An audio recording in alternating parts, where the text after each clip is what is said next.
Having trouble with Party Club and want to get points and money to up your levels in this newly released game? I'm going to give you 15 tips and tricks to help you, starting with this. Did you know that the time left over from setup will count towards your shift time? It wasn't obvious to me either, so there you go. What I like to do is get a few drinks ready before I seat the first customers, so that they're ready to go. I also like to leave a few after my day shift finishes, so that I've got a few ready to go the next day. I like to keep a bench ready to store a few ready to go. One tip that was shared with me from co-founder of Lucid 11, Deha Carmen, was to save throwing out your rubbish until the round actually starts. So that garbage bin, save it throwing it out until after the timer starts. It's worth cleaning up the first bit of mess though. When it comes to drink placements, I like to keep my glasses in the middle, then place the drink and bubble machines to the left and right of it, depending on what sort of setup I've got. If there's a garnish machine, I usually keep it behind, and also keep a row of benches or counters there so that I can keep drinks ready-made. Speaking of not so obvious, but you can throw things that you've picked up and make serving customers easier from a distance. Just press and hold the throw drop button and move around to line up the arrow to where you want to throw. And you'll be able to get some trick shots in.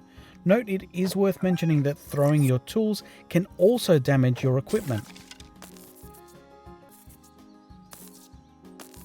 This will set you back in repair time, so try your best in placing your hammer down on the bench top.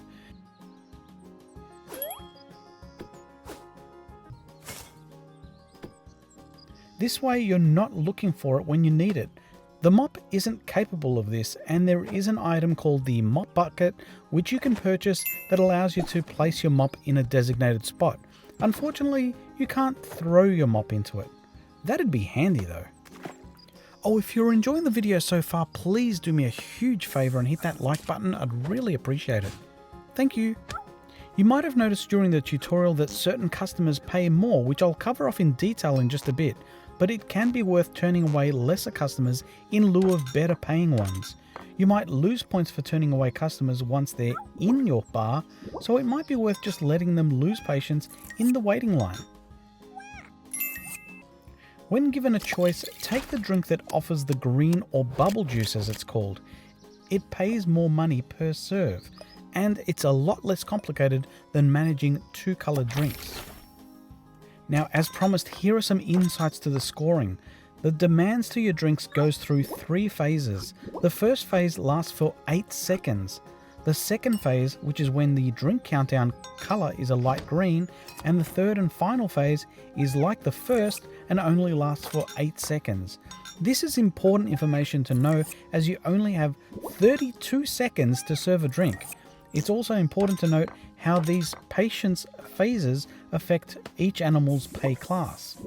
On this topic, currently there isn't any pay differences between the royal and commoner versions. A cow is a cow, regardless of whether they're wearing a crown. Here's a handy chart of how much each animal pays. So as you can see from this, the foxes pay slightly more up front, but pay the same in the last phase as the other 2 animals. Comparing this to the skunk and the critic in the first world, the skunk pays most in the first phase, but drops a fair bit in the second phase, finally resulting in the final phase.